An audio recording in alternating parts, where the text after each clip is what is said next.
Good morning. Welcome to Having a Human Experience. My name is Fabian, and today we are going to experience the life of Mr. Edward Robles, owner of Above the Curve Tax, and savior of my ass several years over.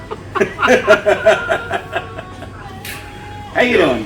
Good. Good. Yeah, it's a nice day outside, and it's interesting because always this time of year I'm always expecting it to cool off. Because even though I grew up in Southern California, it definitely got cold. It was always like foggy and cold and rainy on Christmas, and then I heard the forecast is going to be like 85 on Christmas here, and I just can't get used to it. Yeah, I think I don't know. There was a good 5 years in a row where we could have had pool parties on Christmas. Oh yeah. So. You're not one of the Cali defectors, are you? You came here a long time ago, or how long ago did you move here? Actually, I moved up to Oregon for college.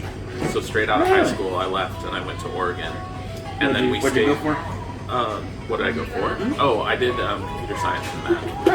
Yeah, and went to school there. It was my dad's alma mater, actually. It's where my dad graduated and got his bachelor's degree. And so what I did was lived there, and we just kind of settled in, and once we had kids, I got married while I was in college, and then we had kids, and we wanted to move closer to family. Yeah. But you don't move from Oregon to Southern California. It's just there's not financially feasible. No. But then my father-in-law got a job out here, and they ended up settling out here. So that was a much better financial decision. So I've been here about 4 years now. Cool. So recent defector, maybe, but not directly from California, if that counts. So you could say I got out of there as soon as I had the freedom to do so. No, I do. I miss California. I've been visiting it. Visiting it's awesome. Yeah. It sucks. It sucks that the condition that they're in, but yeah, it's still a great place to visit. There's still a lot of great people out there. I still have family who just refuse to leave. Same. I still have family, and I still have some really good friends in both places, in California and in Portland. And it's interesting because I don't know what it's like for people who've been born and raised in the same place, but it's really weird to leave somewhere when you're 18 and go back when you're say a few years ago when I was 30, and 12 years, and it feels like a really different place, and it's just a really odd feeling. And so it was interesting when shortly after we left Portland, we went back for a trip, maybe just 1 or 2 years after, and it was like exactly the same. And so it's Portland. It's Portland stuck in the 90s. Portland, we all know that. Yeah, just put a bird on it. Put a bird on it. Oh god, that was such an awesome show. It was funny. It hit its heyday while I lived there, and I still never saw it. I saw like 2 or 3 clips, maybe. Wow. But the fact that there are probably restaurants that give you the bio of the chicken that you're eating when it was alive.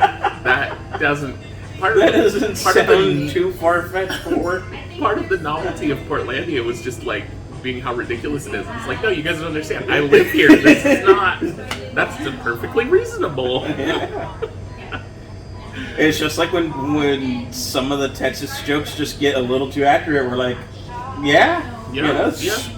Like when the Simpsons, when Homer shows up in Texas for the first time, he goes to a convenience store and buys a beer, and he gets handed a gun. Like, yeah, that's just how it works here. Like, yeah. Right.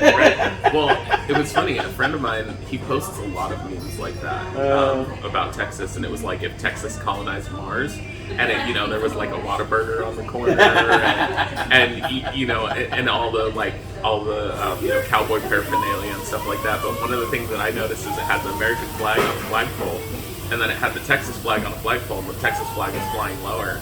And I was like, I'm going to go into comments, and I know the first thing I'm going to see, that Texas flag needs to be.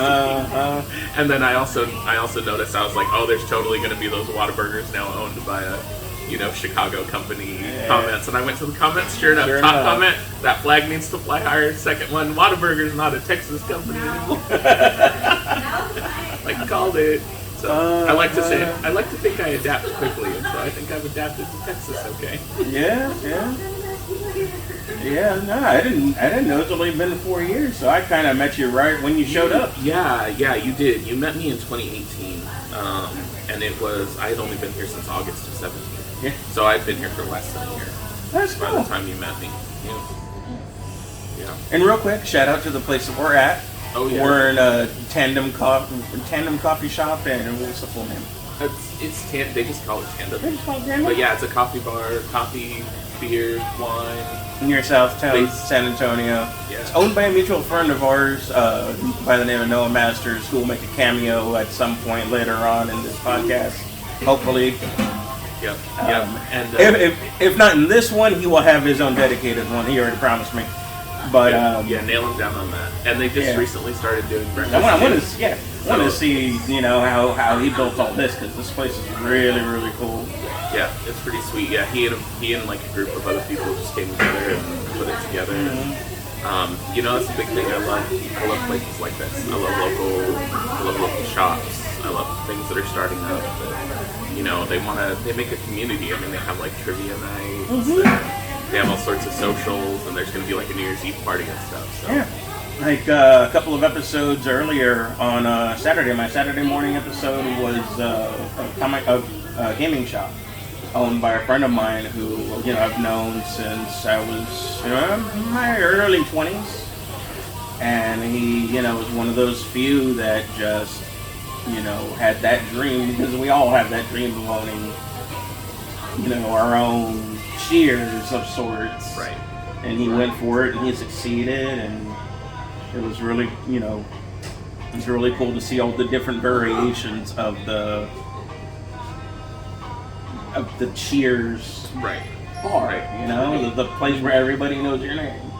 Exactly, and and that's a big thing for me, because I'm just all about stuff like that, bringing people together. It's just super awesome. Yeah. And full disclosure, so... you should be. You got like 17 children. True. True story. Yeah. There's only 6, but sometimes it feels like 17. I had a friend stop by last night, and they were like, 6 kids. Yeah. Jesus Christ. I had a friend drop by last night, and they were like, and all my siblings... I know one family with more kids than you. Really? Yeah, they're known as the Shapers. I know a couple families as well. But they own a full business. I haven't talked to them before, ever.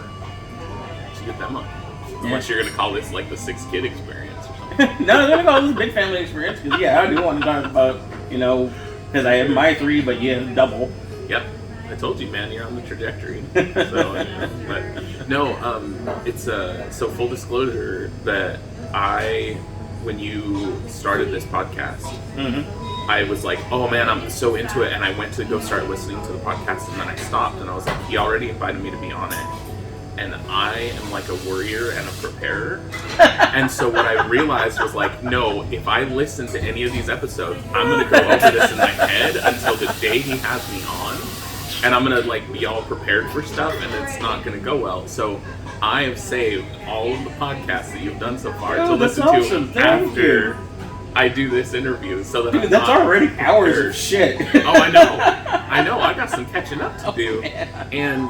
because I hit the ground running. Because thankfully, and it's been said before in other episodes, thankfully, one of the things that I didn't take away from my 7-ish years of insurance was the networking that I did.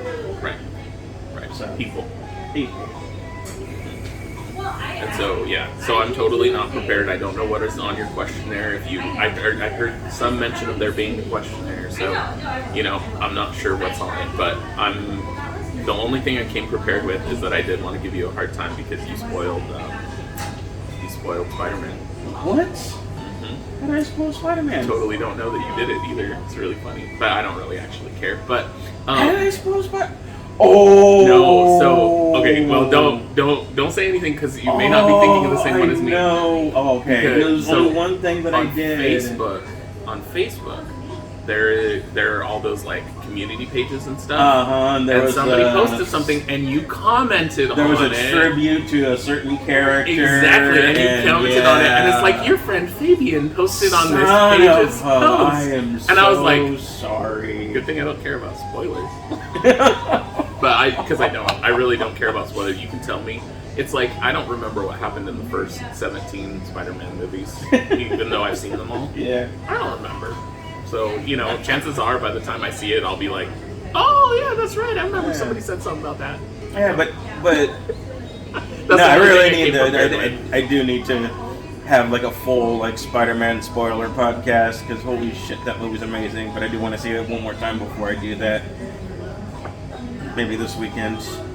Yeah. But no, like, I don't have a set of questions when I go into these things. Okay, cool. I mean, sometimes I do and sometimes I don't. There's, sometimes, like, if you're in a certain industry, there's, stuff that I wonder. Like, I had a CPA on earlier this week. We didn't talk too much about business. We talked, more about his hobbies and everything. So, I didn't get to ask him anything about that. And likely it's not going to happen with you either. Maybe like one or two CPA questions, but it's just, I'd rather people know that you're a great guy that they can trust to do business with that happens to be a CPA. This is what he does. And I know I can trust him. Because I know who he is after all this. That's the goal here. But We'll save general CPA knowledge for the end as a reward for anybody who gets that far. Your reward for staying on is boring tax talk. Not boring tax talk, but maybe like trivia that would really benefit people if they knew. Yeah, there's got to be one or two one or two simple things that probably. Yeah. Probably come up with something. Yeah. But it's funny that the whole boring tax talk thing, because I joke about that, but I'll have people ask me, they'll be like, do you ever get tired of people asking you about taxes once they find out that you do taxes? And I'm like, no, I could legitimately talk about this all day long and never get bored. Like, why? It fascinates me. Why? It absolutely fascinates me. And I had the same question for the other one, a guy named Richard Garcia. Yeah, Richard. Yeah. Yeah. I had the same question because I can't do numbers. My math is, I stop at algebra and that's about it. I tried to take an accounting class early in college and that was a waste of money. But when I asked him, his was all, he liked gaining the knowledge that helped small businesses grow. Yeah.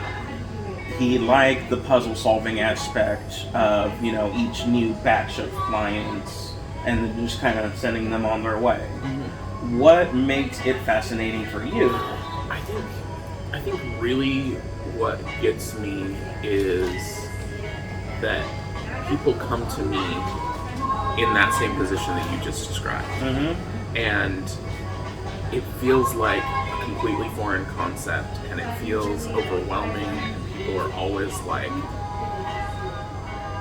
For those of you who can't see the camera, I am absolutely nodding my head because, they're stressed about it. Oh, I didn't turn off my ringer. My bad. Oh, son of a bitch. So, yeah, they come to me and they're like super stressed, super overwhelmed.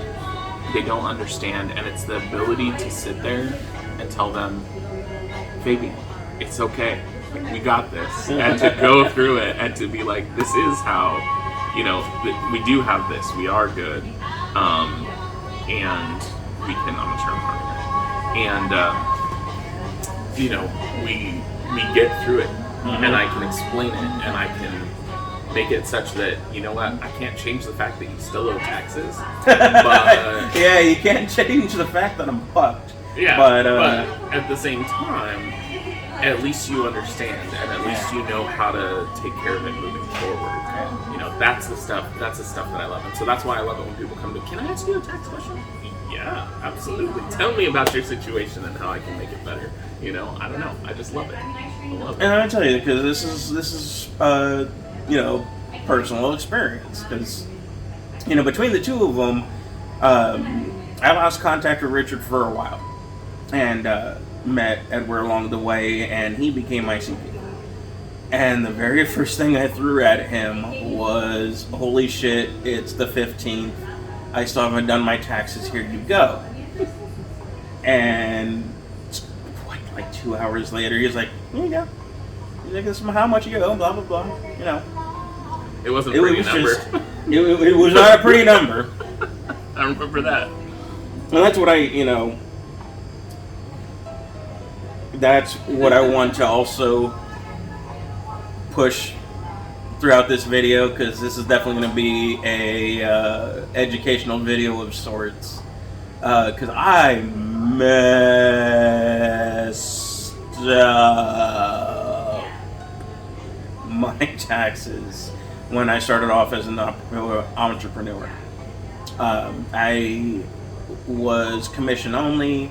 I was making barely enough commission to keep afloat, and I didn't understand the back pay aspect of it. I didn't understand the tax portion of it. So I dug myself into quite a mess.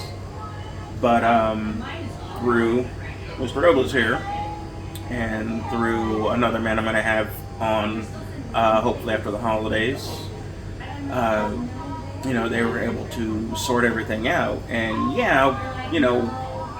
like Edward said, he can't change what I owe or anything, but every single time I hand in my taxes, I understand at the end. It doesn't feel like I'm just I used to do, TurboTax and H&R Block and all that other crap, and it just felt more like I'm just kind of shooting in the dark there. Whereas, with him, not only will I get it very quickly, not that I'm advertising that he's always going to be that quickly. Don't 15 people bring me their stuff on April 15th. That's not going to happen. Yeah, no, that ain't going to happen. I'm surprised that happens. I have no idea how that happens. I don't want to know how that happens, because I don't ever want to be tempted to say, hey, I know a guy who can. But no, he's been absolutely vital in helping me navigate this complicated world of all these self-employed ventures that I've been on, and he truly makes it simple, and that just kind of shows his passion for it. Because when anyone's passionate about something, their view of the subject gets so honed in on the core of the matter that it's just like riding a bike. Yeah. And one thing that I really stress to people is the online tax softwares like your TurboTax and Tax Zero or whatever they are. They definitely have their place. They're incredible for people who are getting W-2s, maybe getting some tip income, retirement income, Social Security. A lot of the things that are pretty well streamlined. Mm-hmm. They're great for that. Especially if you want to put in the numbers yourself and kind of self-prepare. What I really tell people is, I honestly don't care if you bring it to me. Go get somebody like Richard, get somebody like me, get somebody like any number of these other tax professionals that I know. Because if you're self-employed, if you own rental properties, if you sold real estate, some people sell their house, and sometimes it really comes back when it doesn't quite get handled right. And so, find somebody that you can at least bounce ideas off of to make sure that you're not, because there have been a number of times, and if you do have Robert on your podcast here after the holidays, there are a number of times when he and I will get somebody who comes in and owing hundreds of thousands of dollars because they sold their primary residence, but they didn't do the paperwork right, and they got a tax form from the IRS, and the IRS is assuming they have to take that whole sales price and pay taxes on it. And then we turn around and we just tell the IRS, oh no, this is the actual situation, and then it's completely resolved. Yeah. And just like that. And so that's the difference. It's just make sure at least you're getting that info from somebody. Somebody reputable. Seriously, there are not somebody on the internet. These guys have these jobs for a reason. They're called subject matter experts for a reason. Yeah. Well, you know what that's like too. I mean, you know insurance really well. I do. You know, and that's the thing is a lot of times we just need. There's so many things we can do ourselves, right? So like right now at my house, I'm demoing my bathroom. We're gonna install a new bathroom, and you know, up to this point, it's been all peachy. I know what I'm doing, but there's gonna get a point where I'm gonna have to call a plumber. Could I do it myself? Probably, but am I really confident enough? No, I probably shouldn't be confident enough because first of all, I don't know the codes. I know how it probably should be, but I don't know the actual code, and so I'm gonna call a licensed plumber.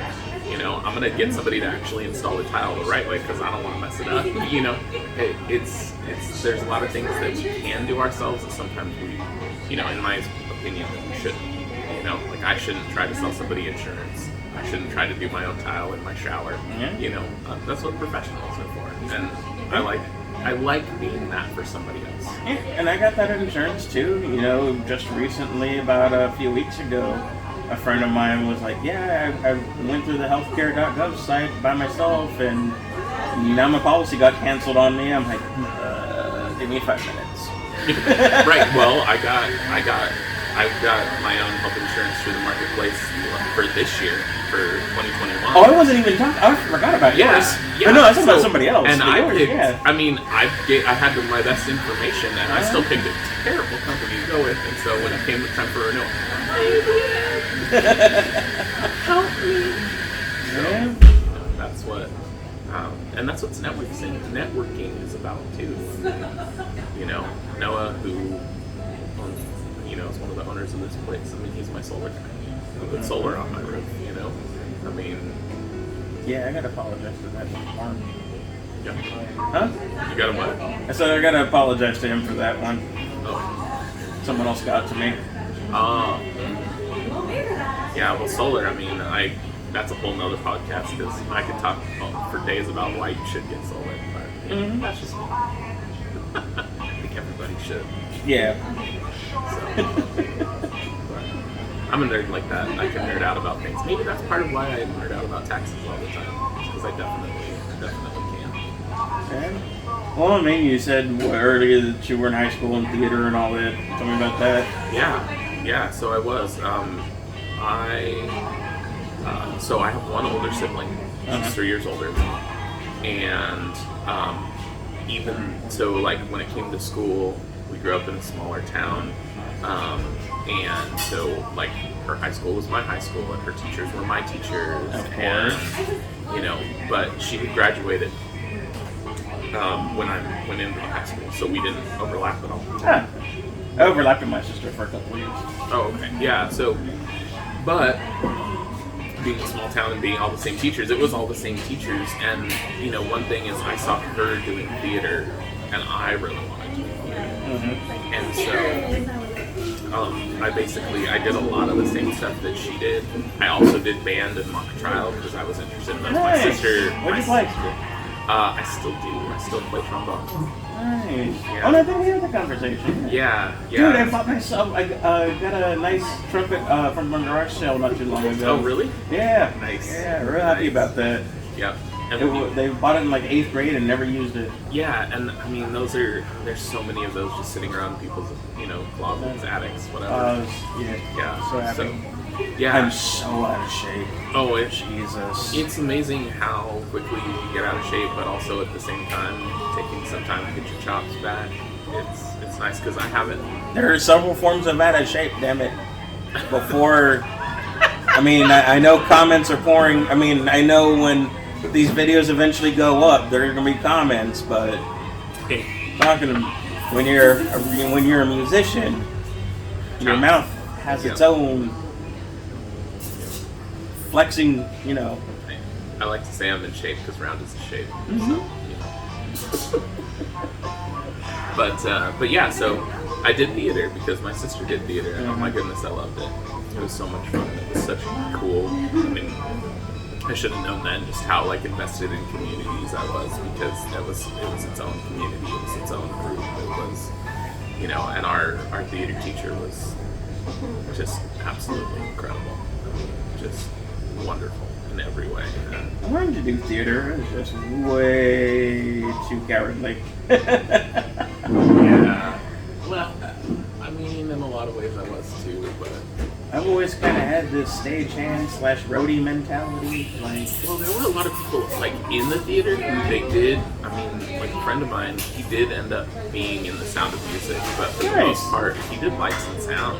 I mean, that was his thing. And so when we had the cast parties afterwards, he was always DJing.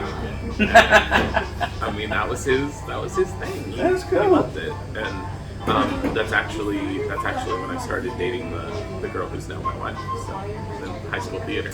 Well, high school sweethearts. Yeah. So you went to high school in California, but you went to college in Oregon. Well, was the long distance relationship like? Yeah, well, it was short. Because you hear that all the time, right. The high school sweethearts that finally, right. They go off different ways in college, and that's pretty much it. Like, what? Yeah. How did y'all keep it together? I mean, we spent a lot of time on the phone, and we did travel every once in a while. We visited each other a couple of times, but I mean, we had a really strong relationship when we left high school, and to the extent that maybe we didn't. It wasn't explicitly stated. It was enough that I think both of us were pretty sure that this was probably the person we wanted to marry. Yeah. And so when the opportunity showed itself, she ended up moving up to Oregon, and we got married. Because she finished her degree well before I did. So, nice. Yeah. And what? She's a psychology major. Wow. Yeah, and so she still talks about doing going to grad school sometime, and maybe all the maybes, like maybe family counseling, something like that. But she also right now she's actually a writer. She writes a blog, and she's kind of doing a little bit with her fiction, but she's kind of easing into it as she kind of it's big and scary, right? That whole idea of am I really this person that can do this job, right? As a writer, she's like, well, I've been writing things, and I don't know, what does she call it? Imposter syndrome? Which I think, as she explains imposter syndrome to me, it's like, I get that, because there are times... What do you mean imposter syndrome? So the idea that, like, are you really, you're doing a job, but you feel like the other people who are doing the job are better at it, and that you're not as good at it as people say you are. I don't know. I do a poor job of explaining it, but it's the idea that, like, here I am, I'm a tax preparer, and I do people's taxes, and I second guess myself, right? Yeah. And then, and like, am I really that knowledgeable? Do I really know what I'm doing? Or am I just an imposter? Like, am I just telling people that I'm good at this, and I'm not really as good as I think I am? Like, I don't know. It's... You get that. Yeah. Because I mean, God, I have that thought go through my head several times a day while doing this podcast. I would imagine that's probably... Because, I mean, I am absolutely free-falling right now, but... it was yesterday's episode. It's like a father figure to me. He's been in my life for like nearly 20 years. He's my best friend's dad. He's been in my life you know, he came into my life at the time where me and my dad were really starting to drift apart. So kind of latched onto him, you know, not on purpose. You know, he was just an incredible guy. He's just, yeah, listen to that. It's called the father experience, quote unquote father, quote unquote father experience. So he tells me this story of these two kids. You know, one kid is in a room full of presents, but not touching anything, because that kid was told that, you know, if they touch any of the gifts, you know, there's going to be consequences. Yeah. So, you know, you have this kid with all these opportunities, but, you know, because of what they've been told by others, they're just too afraid to grab them, right? And in another room, there's this kid covered in pony shit. As happy as he can be, just digging through pony shit. And you ask him why. What the hell are you thinking, kid? And the kid excitedly says, I'm looking for the pony. Because he assumes that with that much shit, there's gotta be a pony somewhere. You know? So it's like, you know, with wondering, you know, with imposter syndrome and everything, like, you know, what does it matter? What does it matter, you know, what you're trying to achieve, or, you know, what does it matter if there are other people out there better than you? It's not about that. It's about chasing that pony. It's about having fun going through all this to see, you know, if you finally do catch it, or you know that, you know, if you keep trying, there's bound to be that prize out there. You know, so like with her, it doesn't matter. I mean, there's plenty of writers. There's plenty of writers who wrote horrible shit. Plenty of good writers that wrote some bad things too. Plenty of good writers that wrote some bad things. Looking at you, what's his name? George Martin. Mm-hmm. And that's, you know, one of the things that keeps me motivated on this. It's like, you know, people get paid. Worse people get paid for doing worse. Dumber people get paid for doing worse. You know. I just got to keep hammering at this. Yeah, and I think that's good advice for anybody. You know, do what you want to do and make it work for you. You know, those of us that start a business, you know, not all of us are gonna end up, you know, the next Jeff Bezos. I mean, there's exceptions, you know, but there are plenty of people who live their whole lives comfortably because of the things that they built. And, you know, it's just a matter of putting in the work for it. It's not about having millions. It's just about, you know, having enough to live comfortably and just be happy. Yeah. And, you know, if you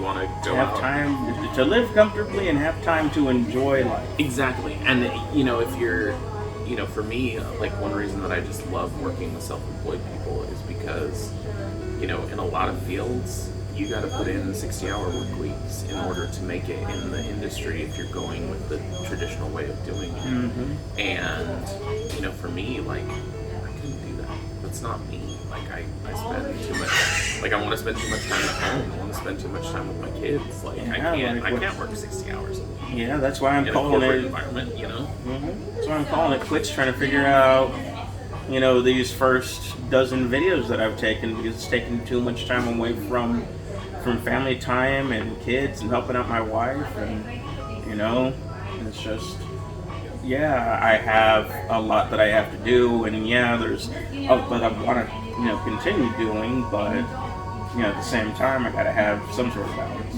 Right. It was a piece of advice that I got very, I don't want to say early on, but well timed. I got a chance when I was with the big insurance company that you met me at. I was a I earned a company trip. It was out to Monaco. It was where I proposed to my wife. It was awesome. But I got to have a little bit of one-on-one time with the number one agent in the entire company, making nearly $1 million. Just incredible. His story is incredible. I would like to get him on this. I might have to pay him. Well, I'll definitely have to wait till after open enrollment, but that'll be one of my first Zoom ones too, because he's in Oklahoma. But anyways, I'm off track. I asked him because he was waiting for a taxi and whatever, right? So I only had time to ask him for one question. I asked him the one question: if there was any, if there's any one big thing that was important to your success, what would it be? And he said that it's setting your hours and sticking to it. He's like, I work from 9 to 6, and that's it. At 6 o'clock, I do not take any business calls. I do not answer any business emails. That is my time. That is family time, and that's it. It keeps my sanity. It keeps my relationships well. It keeps everything separate. And then again at 9 o'clock, just back on. There was another person who was number 9 in the company at the time. Same event. She only worked from 10 to 3 every day.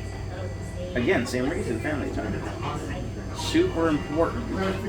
That's the biggest reason why, well, it's one of the 2 reasons why I could never go back to go to corporates, because the flexibility and the family time, and especially with you and your 20,000 children. Exactly. So seriously, man, and we homeschool. Okay, we're gonna get to this part right now because holy crap, that's a big ass family. Is it? There's only 6 of them. There's 8 of y'all. What is that? Restaurant trips are more expensive. Oh no shit. So how? First of all, I mean. It's interesting. I'll tell you.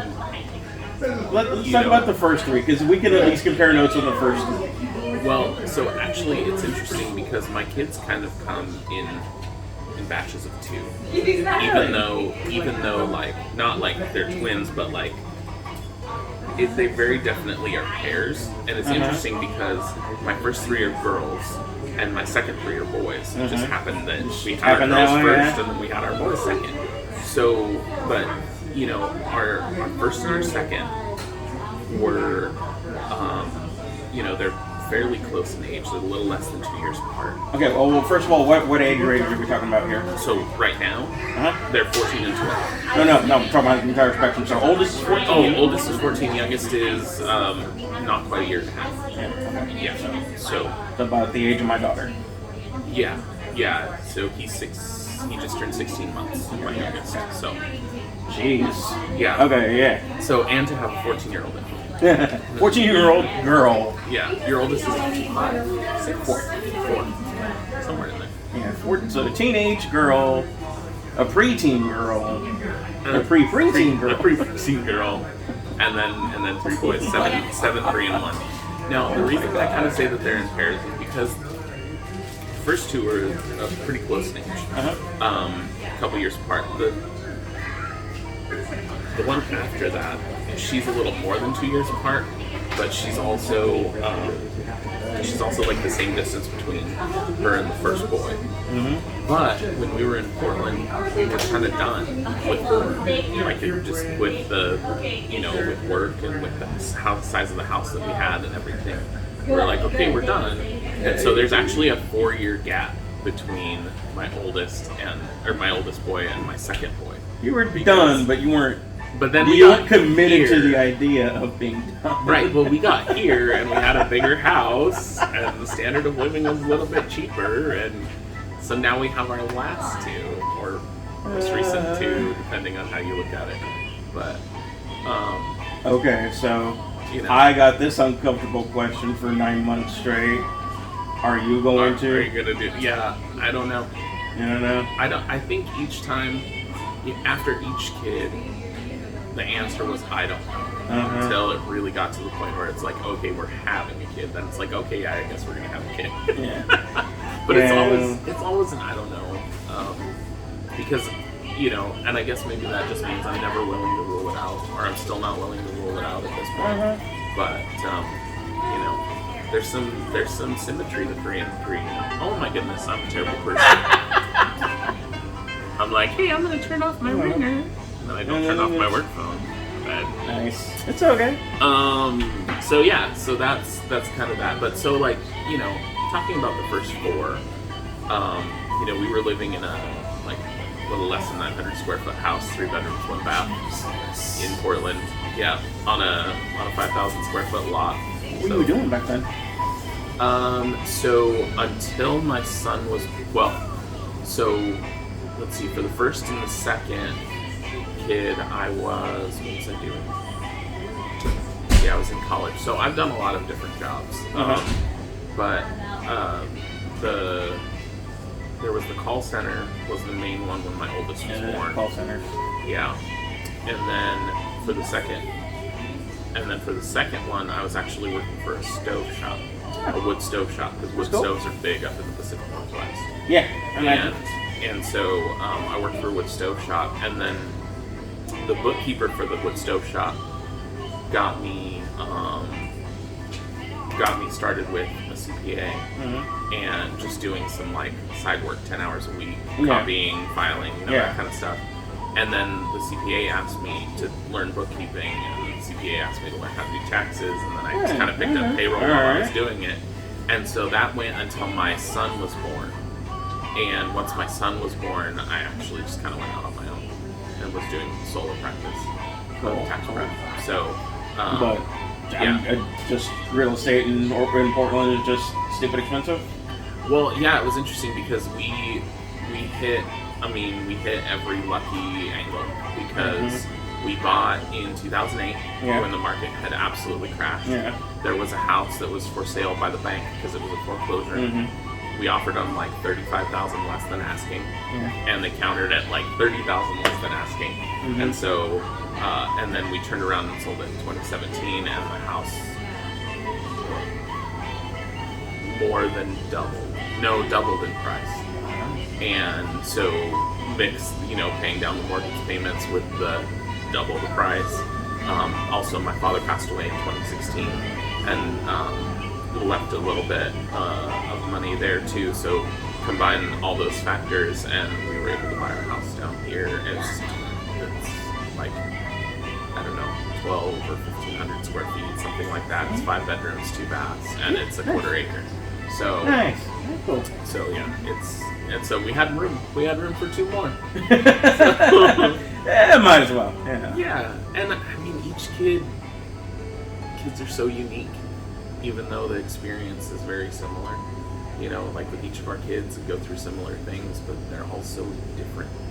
And that shouldn't be surprising because as you go through life, everybody's different. But it's just fascinating, just how their little personalities start to shine through. My 16-month-old, he's already developed a whole personality.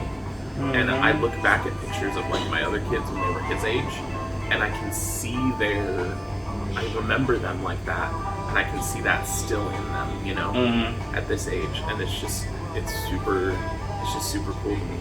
My 16-month-old, he is starting to dabble in using words, and the first word of power that he learned was no, and it is the cutest thing in the entire world because he's so clearly expressing his opinion and his willingness, and he doesn't always mean no. He's not saying when you tell him when he's standing up in his high chair, sit down, no, sit down. No. It's not because he doesn't want to sit down. It's actually because he's done eating and he wants to get down. But no is really the only way he can convey that. And you're like, do you want to get down? And he goes, yeah, okay, And so, just those little personalities shining through. Yeah, it's weird to see how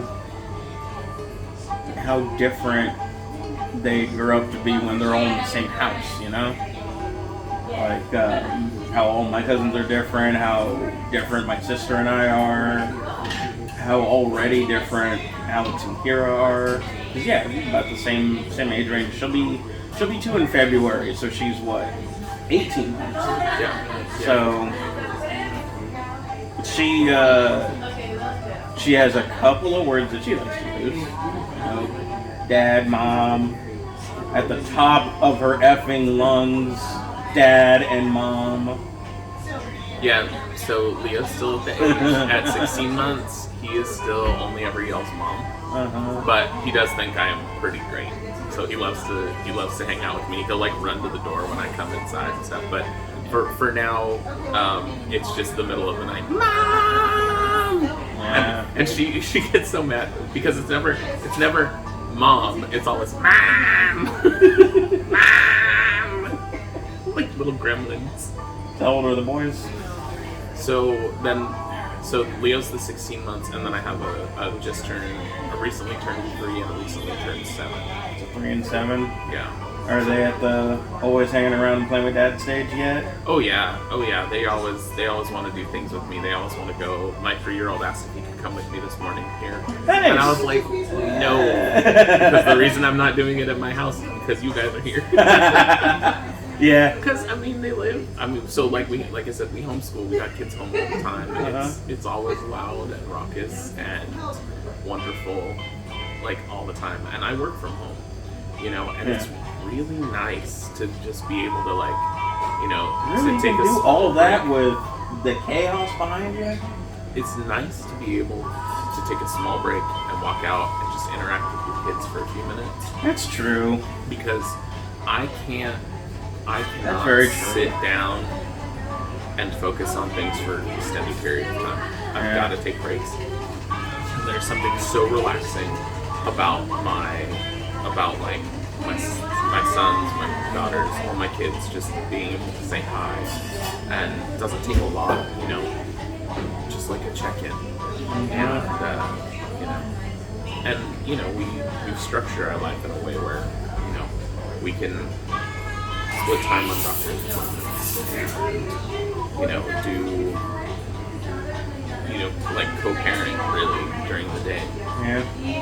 And so, being able to be home with them is difficult. There are difficult things about it. Oh yeah, I'm sure. Sometimes it's hard to take a phone call because, somebody's screaming in the background. Yeah. But at the same time, it's just really nice to be there and be around them. And I think it's important too, because as I've grown older, I've realized my dad worked a lot when I was a kid, and I was around a lot. It's not like he was absent, but I still don't I know what my dad did for a job, but I don't know what he did. I don't know what his day was like. I don't know what tasks he took on in the course. What is all involved in doing that job? I don't know. Yeah. And I like being around my kids and having them see what I'm doing. Yeah. Because I feel like, they can see well, dad is doing something. This is what dad does. And, my 12-year-old, she's like, if you ask her, what does your dad do? She just goes, taxes. She's taxes. She obviously, she doesn't care. No, she's 12. What does she care? Yeah, she's an artist, so she's much of more course. the artistic type. So she's like, yeah. Numbers, ew. Although she surprised me the other day because my 3-year-old was like, I am a grown-up. And she was like, if you're a grown-up, you have to pay taxes. And he's like, but I'm going to pay my taxes. And she's like, where are you going to get the money for the taxes? And I was like, oh, look, she picked it up. She understands. You gotta make money to pay taxes. And my 3-year-old was like, well, I'll just put my card in and the money will come out. And I'm like, oh, that's not quite how it works. But nice observance. Very observant. Very observant. Putting concepts together, Concept together. So At least it wasn't ask Dad. Because mom will say no. So you've been consistently popping out kids with little breaks in between for the past 14 years, so a decade and a half. Yeah, I haven't had a good night's sleep in 14 years. Yeah, right. I mean, there's a lot of shit that's gone on in the past 14 years. It's fascinating, actually. How have the different major events of the past 14 years? What have they done as far as impacted your parenting and your family and all that? Like the election, the pandemic, the current inflation. Well, it's kind of interesting to think about because I'm 36. I just turned 36 last week. Yeah, I just turned 36 last week. Same age as my wife. And so my 14-year-old, I was actually 21. Mm-hmm. So going, I spent all of my. Oh yeah, I didn't even think about that. You're 21 years old. Okay, so 14 years ago. All of my 30s so far with kids. Between 21 and 36, I mean, you go, just as a person, you undergo just so many changes yourself. Right. I mean, so you're going through all of that, as a father. So I mean, how our brains aren't fully developed until we're 25, is what they say. Yeah. And so I was still a developing person. Yeah. For the first 4 years of that, and then once you get to the final development, you still have to grow as as a person. So establish yourself. Yeah. Make a footprint. And I don't know. I think it plays well to how I intend to parent because I think especially now when people are looking out and seeing how difficult things are, it really emphasizes the importance of having your friends and your family. Because I want to raise my kids in a way where they understand, yes, I'm dad, I'm an authority figure, when things need to happen, I'm going to be the parent. Mm-hmm. But, they're safe with me. Yeah. I'm their safe place. I'm their place that they should be able to go to avoid the issues in the world. Go ahead. I was gonna say, what? I don't think that's something our parents' generation did well enough. Because I don't know. I don't know how old your parents are, but I mean, if we're relatively the same age, I'm gonna assume your parents are relatively the same age too, about late 50s, early 60s, somewhere around there. Yeah. They didn't really do a great job of, hey, anything goes wrong, you can come to me. Hey, anything goes wrong, you can come to me. And I think for my parents, the concept was there, right? Mm-hmm. They were there for me, and they wanted to be there for me. But I think a lot of my friends' parents kind of see very much the same way that you're describing. Mm-hmm. That it wasn't as prevalent that way. My dad was way more involved in my life than some of my friends' dads, and right, Yeah. but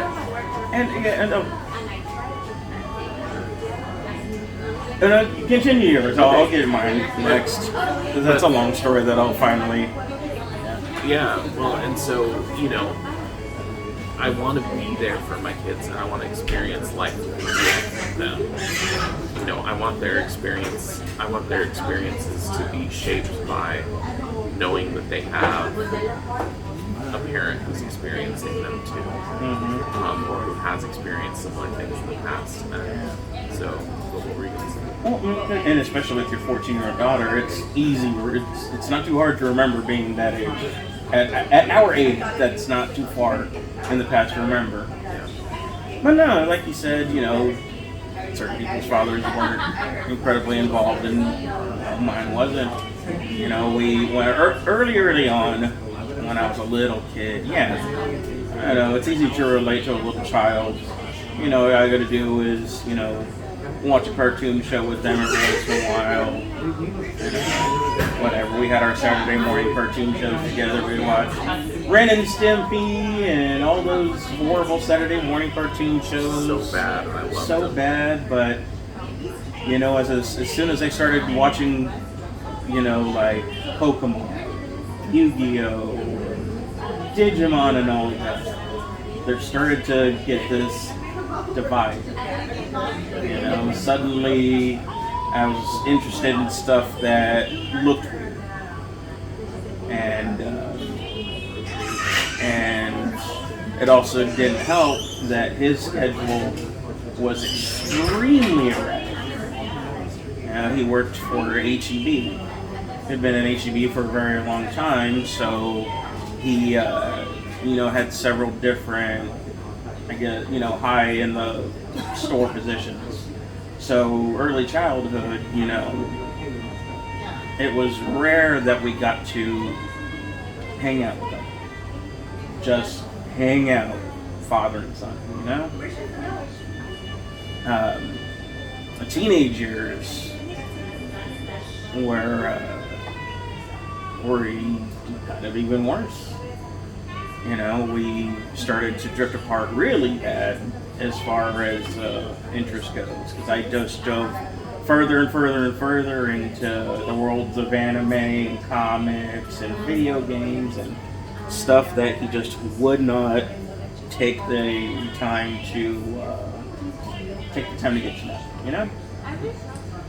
He tried to do the traditional dad things, you know, come help me out with the truck, and, you know, let's watch a basketball game together, and I wasn't that quick with tools, and my attention span just didn't exist for reasons I just recently found out.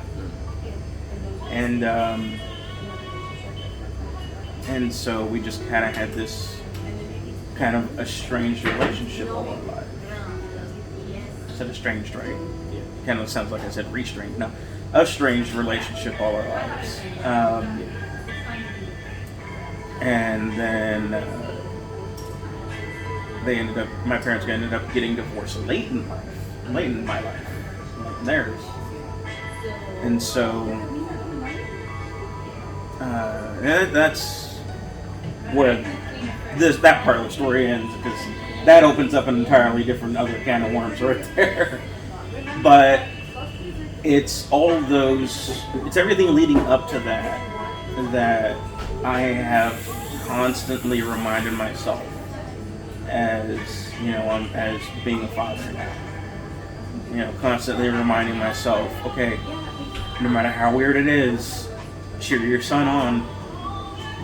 You know, it doesn't matter if it's fucking Care Bears for the 40th time that day, because it has been Care Bears for like a whole month. Wow.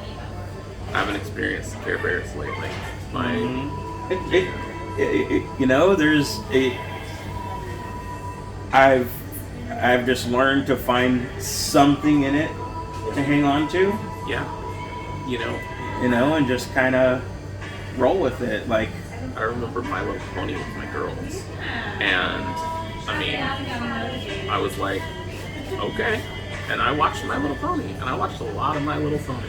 Which one? The new one? Friendship is Magic, I think. You know, it's the new one. Not the old ones like when we were kids, but yeah. You know, but yeah, like, you know, getting into it, and you know, I don't know. I haven't seen a lot of the cartoons lately from my childhood, but I know a lot of the cartoons that my kids watch, a lot of them do a pretty good job of trying to appeal a little bit to me as well. Yeah. Like I was going to say, because My Little Pony was actually, and it was such a controversial thing at the time, but it was so well written that it drew an adult audience. Yeah, and I mean, some of the characters were nice and complex, and you know, not everything was just sunshine and rainbows, even though some of them's names were literally sunshine and rainbows. Exactly. Well, and you know, the one of the ponies that they had on there was voiced by the guy who did Q in The Next Generation. Nice. It's killing me. I can't remember his name at the moment, but my mom would be ashamed So would mine. But hearing his voice was a very familiar thing because I used to watch. I used to watch The Next Generation when I was a kid. Yeah. With my parents, and so that was cool. And then they had Weird Al on as one of the parties at one point, and I'm a huge Weird Al fan. Oh man, I'm a total dork. My wife gave me one of the greatest Father's Day gifts ever a couple of years ago. VIP tickets to Weird Al. The Advised Self-Indulgent Vanity Tour. Do you know he's doing another one? Yeah. And I think he's coming to San Antonio again. All right, let's find out when. Let's go. I know, right? Because my wife won't go with me. She refuses. What? I know. My wife has been to so many Weird Al concerts. Bless her. She does not. She's not big on Weird Al, but she goes with me. She loves me. Hey, there we go. We'll spare them both. We'll go together. Yeah, there you go. There you go. Because I've been listening to him since I was a kid. A little, 3-year-old boy. Come saddle up, adventure the park. And that's probably as much as I can get away with without copyright. But you know what? If Weird Al copyright strikes me, that means he noticed me. That's right. You know what? That's right. Just don't sing any Disney songs. Oh God, no. You can take it down. But no, like when I was in high school, my wife went with me, and it's one thing when you're a total nerd and know all the songs on the CD tour.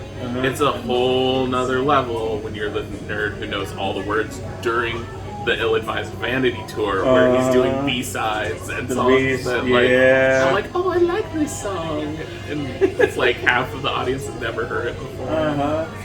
And of course, opening by Emo Phillips is all over the game. Every time he does the B-sides, you hear the dividing of the crowd from the real fans to the. Well, I'm not saying they're not real fans, but I mean, from the in-depth lore fans, like in-depth super fans, yeah. Exactly. But what we were talking about before then. Oh, My Little Pony. Yeah, the one was voiced by Weird Al. Yeah. They had a lot of cool little Easter eggs in that show, and I watched it because of my niece Alexi. She loved that show, and it was cool. The characters were all well written. They all played really nicely off each other. The lessons were good as far as kids shows go. Tara Strong is there. She's one of my favorite voice actresses of all time. There you go. Yeah, and I think, right now, or not so much right now, but for a little while this year, my kids were on Bluey. And are you familiar with Bluey? Oh, you should probably check it out. It's pretty good. And the things that it teaches are it's really well done, in my opinion. And I liked when my kids watched it, and it's just a fun little kid show. I think it's public television. Okay. I think it's on PBS. And it's kind of it's like I try not to just toss them in front of a TV or toss them in front of tablets, but like watching how much smarter they get over time because of it has been pretty damn cool. Well, and it's the world that we live in. I mean, and that's what I ultimately told myself. Right. When I was on the fence about it, because his grandmother got him a tablet by the time he was 2. Kira's not even 2 and she has her own tablet. And me, I got him his own Switch so he would stop borrowing mine. Right. And as guilty as I felt at the time, he whooped my ass in a couple of video games already. Smash Brothers. Oh yeah. Teaching him Smash Brothers slowly. He doesn't get the concept of it just yet. He knows how to spam a couple of special moves. He picks Sephiroth and just spams the special bomb or whatever. He's figuring it out. But he's really good at puzzle games. Really good at puzzle games. There's this little mobile game. It's called Crocodile something, whatever. Whole point is to get this crocodile his bathwater solving fluid puzzles. Okay. He's constantly on it. He solved a couple of puzzles my wife couldn't solve. He was getting really good at that. We got him on Toad's Treasure Tracker, solve 3D puzzles like that. And then this is just a few weeks ago. We were playing Mario Party. At the three of us at a computer because he really wanted to play Mario Party. He'd never played it before. He was, excited to learn. And we come up to a game that's basically Dr. Mario. You know Dr. Mario, right? I remember, yeah. So it's basically Dr. Mario. So my wife and I, assuming that it's just against my wife and I, we're playing around. We're just keeping an eye on each other's stacks and, going through it. We're, kind of neck and neck. And all of a sudden the game stops. And there's a winner. And we look at the computer, it's not the computer. And even though it's right in front of our faces, somehow we don't see that our son whooped our asses. Like, we were in the mid-50s and he hit 100 at the goal score. And we were just like, what did we miss? Like, what just happened? Yeah. And so, of course, we congratulated the hell out of him. And then it happened again. We want to play again. Jess was cooking, so it was just me and him, and the game came up again, and I didn't even break 50 this time, and he whooped my ass. Yeah. Well, I think, with my upbringing, we didn't have a computer in the house until like middle schoolish, and I took to computers pretty quickly, and then I ended up doing computers in college too. But there are some people even our age who struggle with computers, and not every job requires them, but there are definitely a lot of jobs where having computer skills is pretty important. And so finding that balance between, you don't want them spending the entire day staring at a screen. Yeah, but you also really want them to be comfortable, because this is a tool, as well. Now, we use it for games, we use it for silly cat pictures and stuff like that. But, I mean, it really is the entirety of human knowledge in our hands, and we use it for porn and cat pictures. Right, and there's so much out there, that they have access to that you have to kind of watch. Because there are some things where you're like, you don't need to be interacting with people at that age. But playing puzzle games, I mean, that's valuable. I mean, that's firing those synapses and making those connections at a young age. Yeah. And so... And we do balance it out, because Jessica uses those things as a kind of a last resort. Like, she'll run herself ragged before she'll ever use them. Right. And I'll use them. I'll give them to them, get some chores done, take them away, and then we'll go do something, and then, just kind of bounce it out throughout the day. Yeah, I'm not an idiot. That's the world they're going to grow up in. Right, and finding that balance is different for every kid, too. And I really, my 14-year-old, we have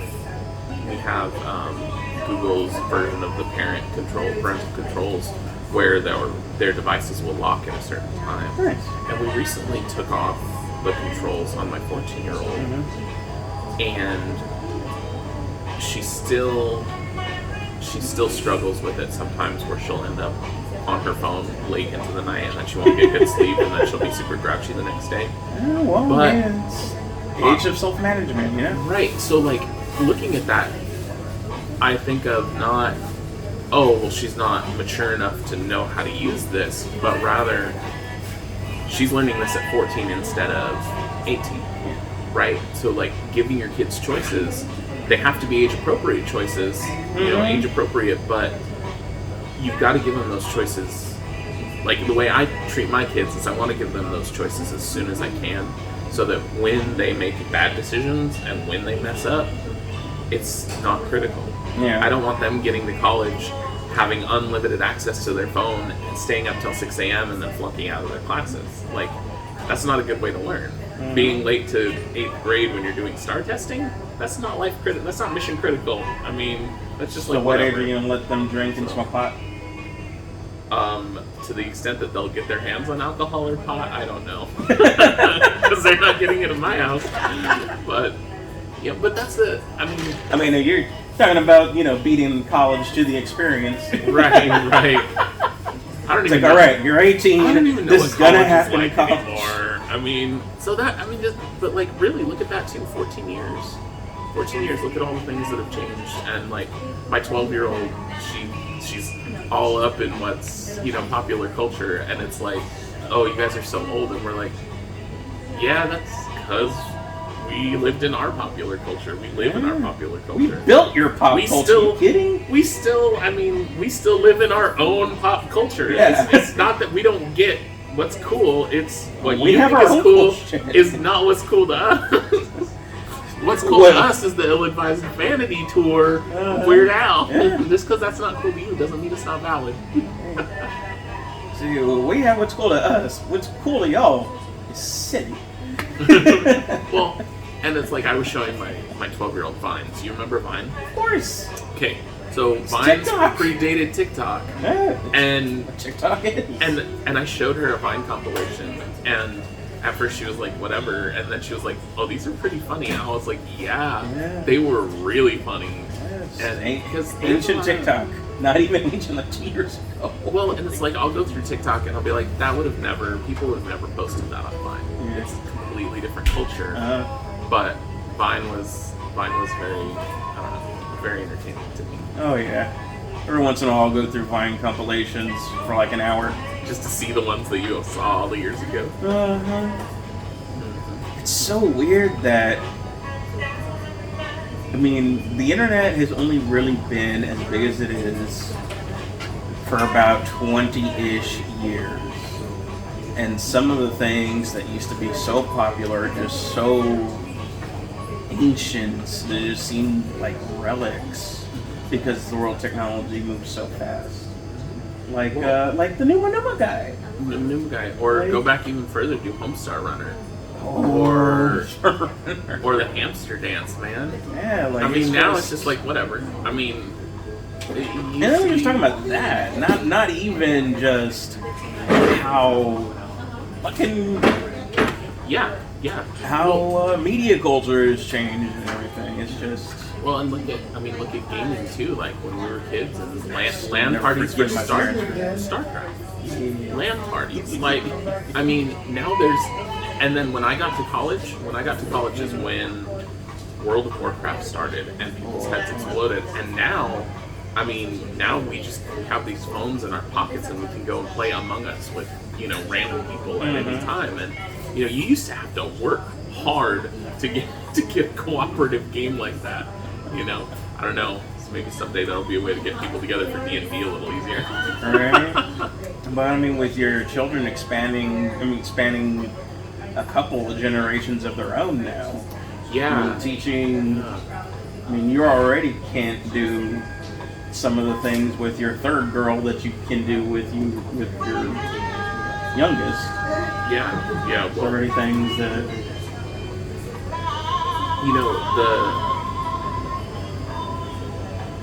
I think it's interesting too because I know for a lot of like my childhood, my sister was always frustrated because like she didn't get to go to a concert until she was in 10th grade or something, and I got to go when I was in 8th grade, or and then different things like how it's not fair. Oh, and the boy-girl differences. Well, just like the age difference because I was the second child, Oh yeah. And so then to look at my kids and be like, yeah, my 7-year-old plays on this tablet, and when my daughter was 7, she didn't. I don't think she had a device, that she could play on. And even if she could at the time, there's so much more available for, watching shows and playing Pokemon Go and whatever. And I think it's just kind of, in some ways it's the technology's changed, and in some ways it's the culture's changed. And in other ways it's just that maybe I was a little more protective of you than I realized I needed to be, Like, sorry you couldn't do this until this age, but it's totally, you handled it so well that I'm okay giving it to your siblings a little bit earlier than I gave it to you. And is that unfair? Probably, yeah, it probably is. But I'm sorry, you're the test case. It's okay. You're going to get your license way before they do. It's okay. Yeah. Well, it's there'll be some certain things you can do before that. Yeah. Well, my 12-year-old complains that she gets to sit in the front seat when we go, and she never, I'm like, well, I mean, she's going to leave the house and you're going to have a front seat, so. Yeah. But at the same time, you know, she kind of gets that front seat from 12 to 18, and then she has to wait until, you know, the 12-year-old has to wait until the older one's 18, so she's only going to get it from like 16 to 18. It'll work. It'll balance out. You guys will be fine, hopefully. It'll work. What's your favorite part about having such a big family? Actually, hold on, no. What's the worst part about having such a big family? So I can, you know, lift your spirits up afterwards. Well, I think the hardest part. I think the hardest thing. So, like, the worst thing would be the hardest thing. And just, I don't know that I've really thought about it before, but I'd say probably the hardest thing is balancing everybody's needs. Mm-hmm. Right? So I've got 8 people in my house, 6 of them are kids, and each one of those people has a very specific set of needs. And they're, you know, you can't expect your kids to take care of the other kids' needs. That's not their job. No. And so really it leaves it to my wife and I to take care of everybody's needs, including our own. And so I think the hardest thing really is finding the time, the resources, right? Because maybe it's time, maybe it's mental space, maybe it's financial, maybe, you know, it's a limitation of cars. You know, there's only 2 places we can be at once because we're 2 adults with 2 cars. But trying to find that balance is incredibly difficult. And so when people talk about, oh, how do you do it with that many kids, it's like, it's different, right? I mean, you're balancing all the needs. And it means some needs go unattended to, and a lot of times it means our needs go unattended to. And so there has to be a certain level of understanding that we have to be okay with that. You have to be okay with that if you're going to go into having multiple kids. You know, because it's not fair to them and it's not fair to you if you're not okay sacrificing a little bit of yourself for them. Was there a point where it got manageable, easier? Because right now, 3 kids, we're still drowning. Yeah, you know, it's interesting because so I have friends who have, you know, 1 or 2 kids or 3 kids, and you know, they're really struggling with it. And when I, you know, I'll just give a specific example. So I have a friend, they have 6 kids as well. Nice. Right? And their littlest one is like a month older than my littlest one. And she thinks I'm the greatest thing in the world. I am the only, besides Mom, I'm the only person that can pick her up and have her calm down. Like, we were in church and her siblings were trying to hold her and she was crying and she was just getting to the meltdown point because Mom had to go out with another one of the kids and Dad wasn't there. And so I walked over and her older brother handed her to me and she didn't know who he was handing her to. And so handed her to me and she's screaming her head off and she takes one look at me and she just calms down. That's the relationship I have with this kid. She feels the wisdom. I don't know, but she feels all the years of experience. She's the only kid that has ever been that way besides my own. But she feels the aura of wisdom and the battle scars, and like this guy knows. This guy knows. Yeah, and I really I look at, you know, I offered one time when her mom had to go do something, and I was like, you can just bring her over to my house and I'll watch her, and I've been watching 7 kids. It doesn't sound like a big deal to me. But I remember how overwhelmed I was at 3, and that's unfathomable. So all that is to say, at some point, it became more manageable. And at some point, I became able to do it, but I don't know when. Yeah. And so it's like, every kid has its difficult times, and by the time I'm working with it, it's like, oh, I was struggling with 2. I understand what it's like to struggle with 2, even though I don't struggle with 2 right now. If I only have 2 of my kids, whatever. I had 4 kids with me yesterday for a super long, we were out for 3 or 4 hours. So it's totally fine. But you want to go hang out with 4 kids for 4 hours in the HEB and getting haircuts? Me? Hell! See, right? When I had 3, I wouldn't want to either. But I can take 2 out of the 3, but all 3 of them at once, I've only done once, and it was very short. Well, and so that being said, isn't that really life, though? Yeah. Like, how many things can you deal with right now that you couldn't deal with 5 years ago, 10 years ago? You know? A lot more. Yeah, A lot more. I mean, things happen, cars break down, and you learn how to deal with it. You know, water heaters fail at your house, and you learn how to deal with it. You know, people pass away, right? And it never stops being difficult, but you've changed, right? Like, the whole point of this life is that we get better, we do better, and we do that by experience. And so, you know, at some point, my experience has led me to being pretty comfortable handling a kid or two, and I don't really know when. And 14 years later, what's been the best experience so far? What's been the best part about having such a large family? I think it really goes back to just how individual they are. To have these little people with their big personalities, and to be the one to pick them up when they fall. And say, it's okay. It's okay. It happens. How are we going to get past it? Let's work together. To be a part of that is really rewarding. You know, when your kids have their successes, their violin recitals or their dance recitals, or, you know, my 12-year-old does some amazing artwork, and so when she shares that artwork with us, you know, when my daughter comes home from school and she's like, I got the highest score on the STAR math test, you know, like, you take their successes, and it feels good to be a part of it. You feel like you're a part of something. You feel like you're contributing to something. But contributing half. Well, yeah. The genetic material, at least. That's another thing too. It's like, yeah, they're little personalities, they're little persons, but they're little combinations of you and your wife that made that little person. They're a little bit of you, a little bit of her, a little bit of, you know, your personality, her personality.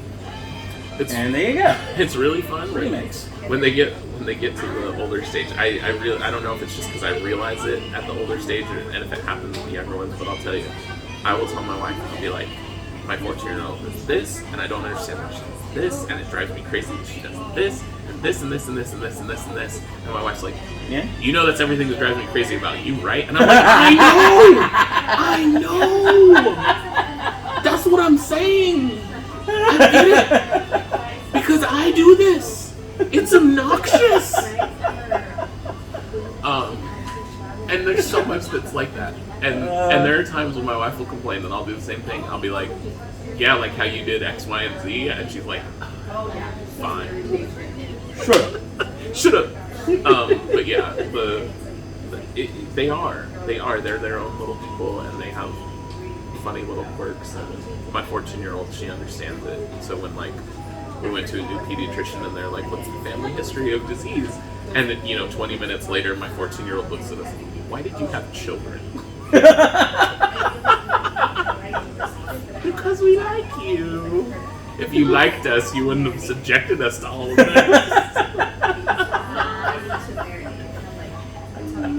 Okay, well, maybe that was a little selfish on our parts, but just gotta make sure the name lives on somehow. So, do you have a favorite? A favorite what? Yeah. I have things unofficially. No, so it's really interesting because my daughter's my favorite. I'll tell my boys that to their face. Well, so on that, like, so to answer your question, no, I don't, because I have favorite things that I like to do with each of them, and I have favorite things about each of them.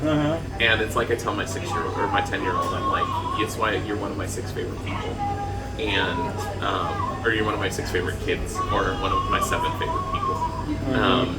And so, because they're just so cool in their own right too.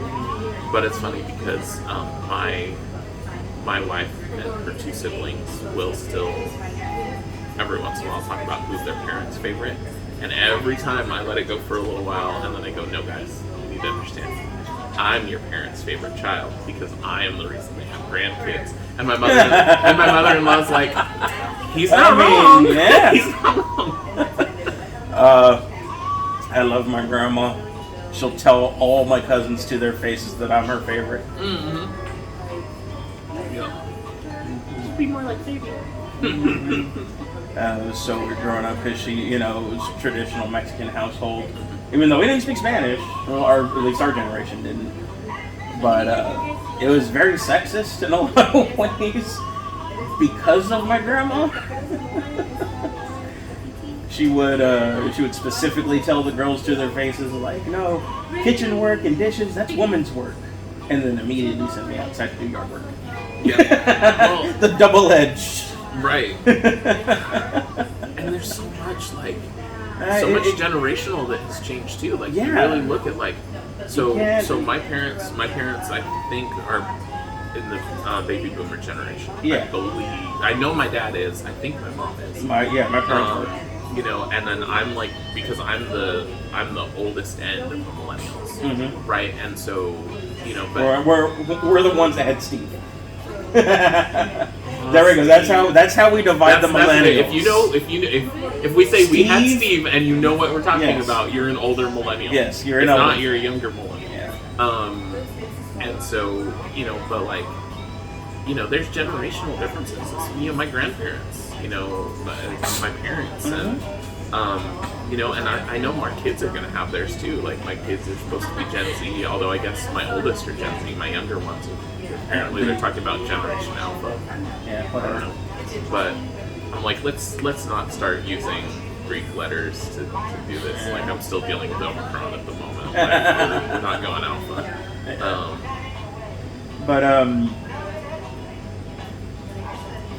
was gonna say, grandparents were the golden generation, or whatever they call them. Yeah, parents are boomers. Had a lot of Gen X friends. Oh yeah. And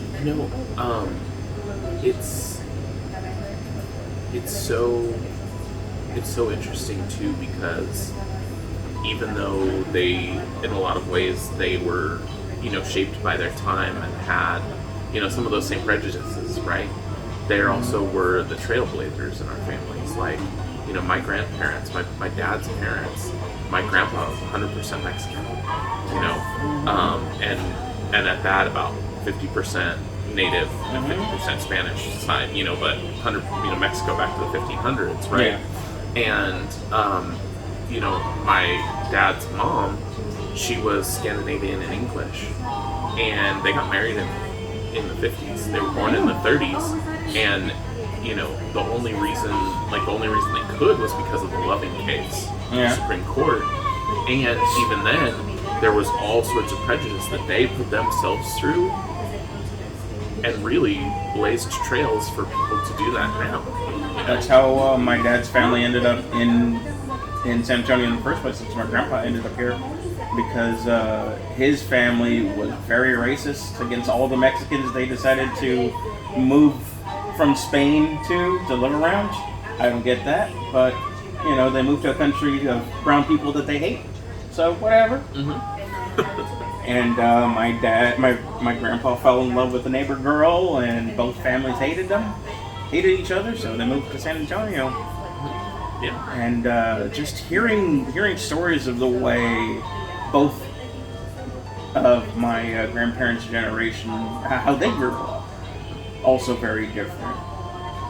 Hearing how they were when my aunts and uncles grew up, very different.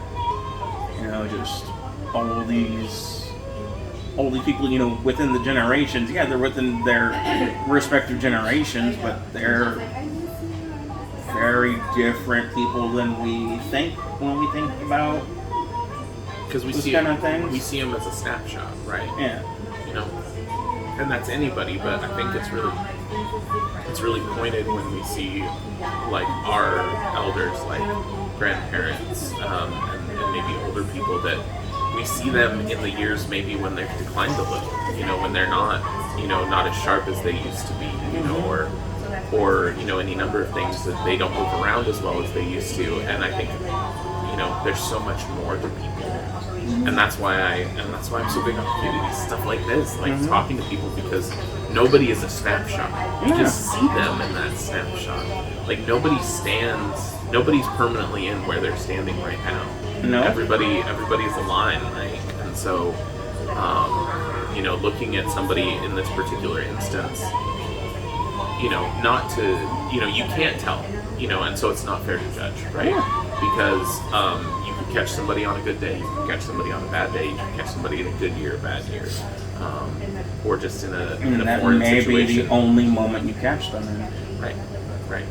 But what I try to see in my kids too is, or to tell my kids too is, you have a feeling right now, you have a want, you have a need, you have an emotion, and it's very valid. That's where you are right now.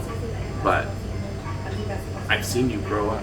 I've seen you get to this point, and I know that it'll be different. So maybe something's hard right now, but it'll get better. In every way, and it may not get better right away, and it may not get better, in the way that you want it to, but it will get better. And at least you're nice with your words. I would just say it's gonna suck for a while. Well, I did it too. Well, I just straight up told my 14-year-old at one point, I was like, look, the world's not set up to be kind to you. Yeah. It's the world acts in a particular way, and she's got particular difficulties that, I'm like, look, life's never going to be easy, but it will get better. I promise. It will get better. Yeah, as soon as you're out of high school. That's what I told, because I have two, and I was telling this to a friend of mine's daughter, after we're dropping her off, babysitting her kids. And I was like, look, I know you're going through a lot right now. Your parents tell us a lot. We're very close. One of the biggest takeaways that I have from like my high school age, and which probably still carries true throughout all the generations, is that high school's biggest lie is that it follows you. High school's biggest lie is that everything that happens here matters. Other than your grades, that's about it. Anybody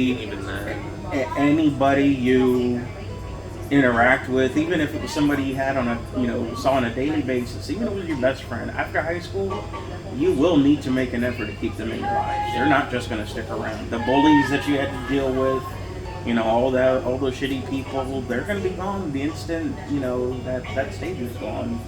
It's going to have to be something to keep them there. Yeah. And had I known that at the beginning, had I, kept that mentality, high school would have been a lot easier. Especially now, because kids have to worry about, school shootings being everywhere in the news, and, school shootings actually happening, and, peer pressure in general, and, their generation now is just a generation of attention seekers and fad followers to the extreme now. Not saying any generation, didn't do that. None of us were exempt from that, but none of us are exempt from that, but because it's a different world, they experience different things, and we're in the era of Tide Pod challenges now, and all sorts of just.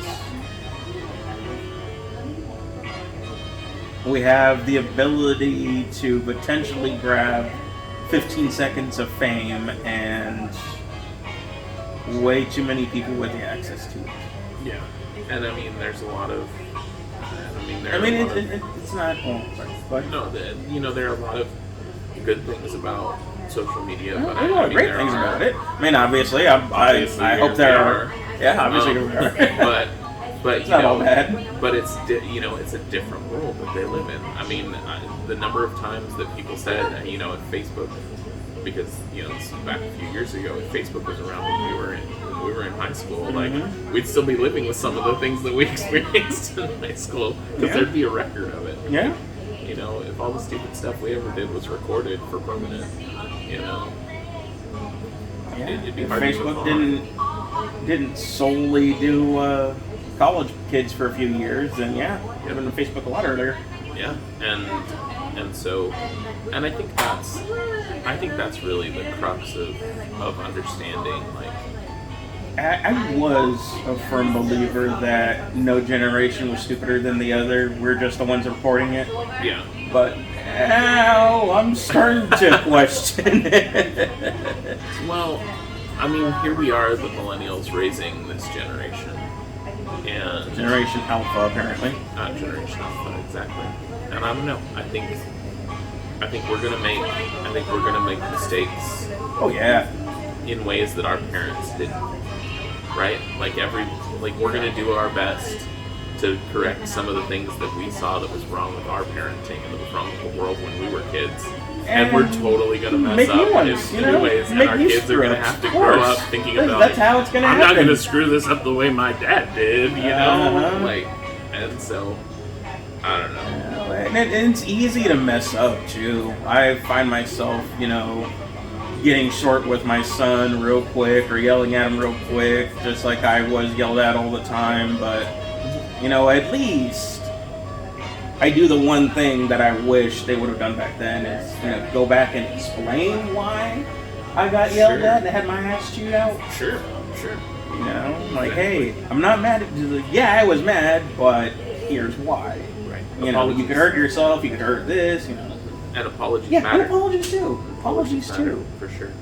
I think that's one of the strongest things I can do is apologize when I do make a mistake. Yeah, I'm quick to apologize just in general. So that's, decent. Sometimes, it's quick, oh shit, I'm sorry. Sometimes if I've been arguing for a little bit, I'm like, and just kind of walk off. Admit defeat. And just admit defeat and walk away. But no, like with my son, I over-apologize if I mess up. I want him to know that, I'm not. That was on me, not on you. Yeah. That was on me, and that's not on you. I don't want to, instill anything like that in you. Daddy's going to listen to, your parents aren't infallible. Question us, when it's appropriate.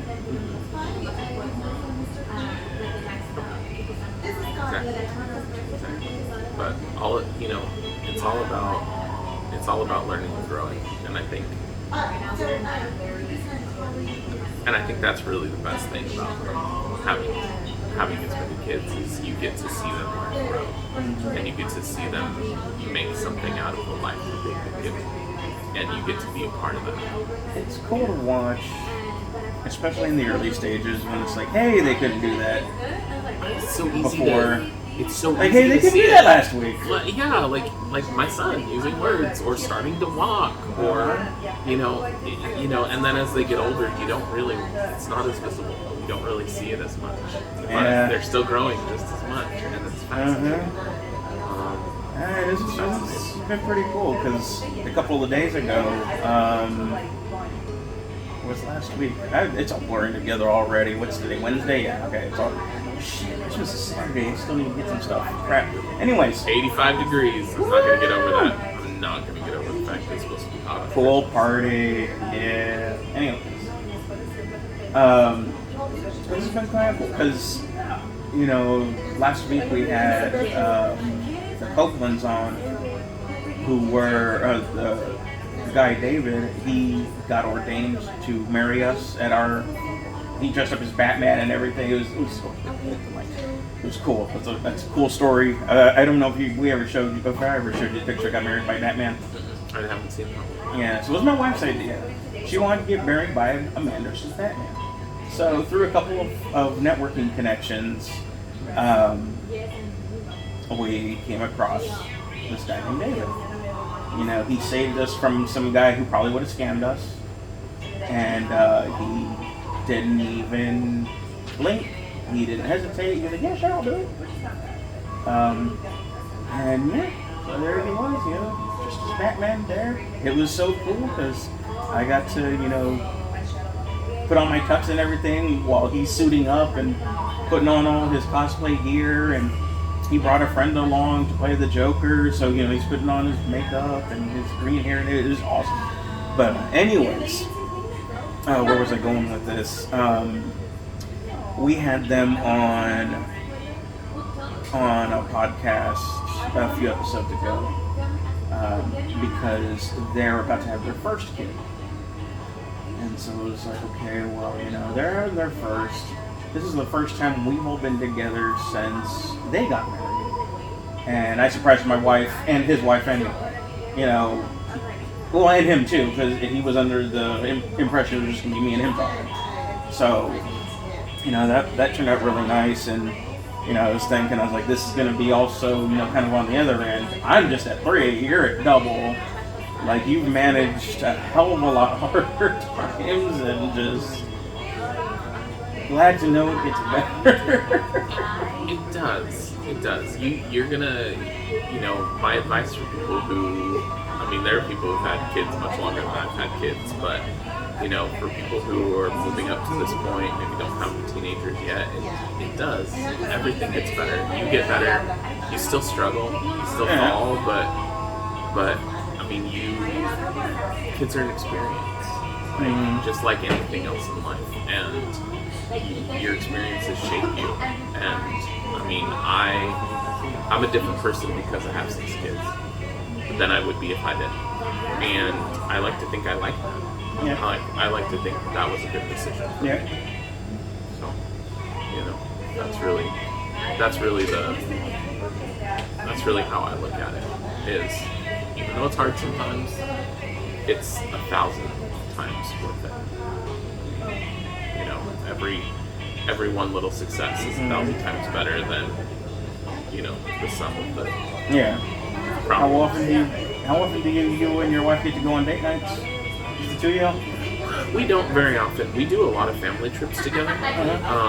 So, although the older kids are kind of starting to push back on having to go ride in the van to go do stuff, but every now and again, my mother-in-law come over and watch the kids for a little bit. We'll go out. We went on a date a couple weeks back for my birthday. It was a birthday present, I think, for me. Or no, it was a birthday present for my wife a little while back. But yeah, well, happy birthday to you both. I missed it. Yeah, she turned 35 and then I turned 36. Although I'm such a math nerd that I tell people I turned 30 and it's just base 12. But if you stopped at algebra, you might not understand that. So. No, I made it to calculus, but it's when I got to calculus that just... You're like, nah. No. That's a whole nother podcast, too. I can talk about how we teach calculus exactly, how we teach math in general exactly the wrong way so that people don't understand it. But really? Yeah. We'll definitely have to have that one. Oh, sure. There's Noah. So, you're in the recording, Noah. What's up? Yeah. Noah Masters in the house. Look at that. Whole video set up. Uh-huh. Yeah. Nice. Awesome. Cool. That's badass. Y'all still going? Yeah. Oh, awesome. Sweet. We're just talking. Cool. But yeah. Actually, how long have we been going on? Let's see. Oh shit! An hour and 45 minutes. Damn. Are we done? No. Okay. It's so deep. What's our time like? Y'all were doing like 4 hours, like Rogan, right? He didn't bring any weed this time. No. Not for Elon Not over this here. time. Oh shit! It's 11:12. Yeah. Yeah, but we're gonna have to end to this. wrap up. Yeah, we're gonna have to end this real quick. Yeah, and then I'll schedule something with you. Yeah, for those of you who don't understand what just happened, one of the owners just walked in, Noah, who and you can see him on that camera right there. That camera. Okay. Yeah, because the other one, the one that's actually a camera, sucks. Gotcha. So the phone is actually a better camera. Oh, so, okay, cool. Known him for years, solar guy. Came in and did a partnership and built this whole place. which will have its own episode and catch up on on all the time that I haven't seen you. Yeah, I know. It's been a little bit. Yeah. A little bit now, so it'll be great, man. Look forward to it. Definitely. Anytime you want to host any other podcast, You can always podcast you here. can always podcast here for sure. Oh, cool. Yeah. Couches, yeah. That'd be cool. The breakfast is pretty good, by the way. Sweet. Yeah, it is. Oh man.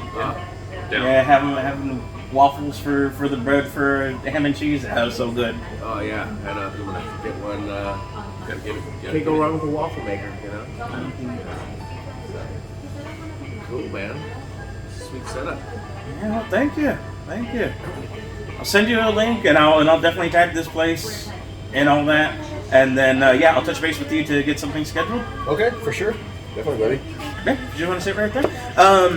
Okay, so yeah, it's been going on for quite a while. I'm running out of time myself, because I gotta get on to the next appointment. But two last things. Okay, two last things. Two last things. What's something, as far as parenting advice, they're all 6 kids, that has remained constant that you would like to share? What piece of advice can you share there? And what is one simple thing that people should know more about in taxes that could help them out quite a bit? Okay. So, when it comes to kids, love your kids. They're gonna be their own people. They're gonna make their own choices. They're gonna, like I've said, they're gonna stumble and they're gonna fall. And the most important thing is to remember that you are what they have, and you're the constant. Be that constant. Love them. Appreciate them. And be there for them. That's got to be the single strongest thing that anybody has ever told me. Is just through everything else, just make sure you love them. Make sure they know you love them. And it's completely the opposite with taxes. Nobody loves taxes. What is one simple thing? I think the biggest piece of advice to have is if it deals with money, it might be taxable. So if you haven't dealt with it before, just consult a professional. There are a lot of really good professionals who are willing to give you a few minutes of their time just to let you know, oh, that's not something you need to worry about, or it is something. So, did you inherit money from somebody? Most of the time that's not taxable. Did you inherit a house from somebody? Okay, well, when you sell it, that might become taxable. There are always, if it deals with money, just make sure you know whether or not it's going to be taxable. And that's probably the strongest piece of advice that I can give is don't be afraid to reach out and ask. So whether that's calling me or, which all his information will be attached to the various places that this is posted. Yep. And or if it's, I joke about don't listen to somebody on the internet, but there are some pretty good research articles, like the TurboTax community. It's spotty sometimes, but a lot of times there is some pretty good info there. So, just go and get some help. And at least don't go with your first source. Go with a couple of sources and always ask around too, and see if they're all saying the same thing. Yep, for sure. Then that's probably correct. Yeah, and then don't be afraid of taxes, because being afraid of it's not going to change it. Just get knowledge. Just be knowledgeable. Just seek the knowledge, because that's the number one way to combat fears. True. Well, anything else? Other than the fact that you spoiled Spider-Man for me. Again, I'm sorry. No, I'm going to blame that on Zuck. I got Zucked on that one. But no, I think that's it for me. Thank you. I appreciate being able to catch up. It's also been fun because I haven't been able to talk to you too much in a long time. Now that we don't hang out every Tuesday morning anymore. Yeah, it's been great to catch up with everybody, and I'm already starting to get a little bit of forward traction with people I haven't met yet. Like Gretchen Dunlap. I don't know if you know her. Oh, yeah, you know Gretchen. She got me in contact with a writer up in Austin. Oh, really? Okay. I'd like to talk to your wife too. I mean, she's doing writing. Talk about her inspirations, her version as as a mother of 6, especially since she's probably does she run the homeschooling and all that? She does a lot more of it. Yeah, we really. I mean, yeah, because I focus more on my business. We put more time into my business than we put into hers. So she's naturally got a little bit more of that side of stuff. But yeah, she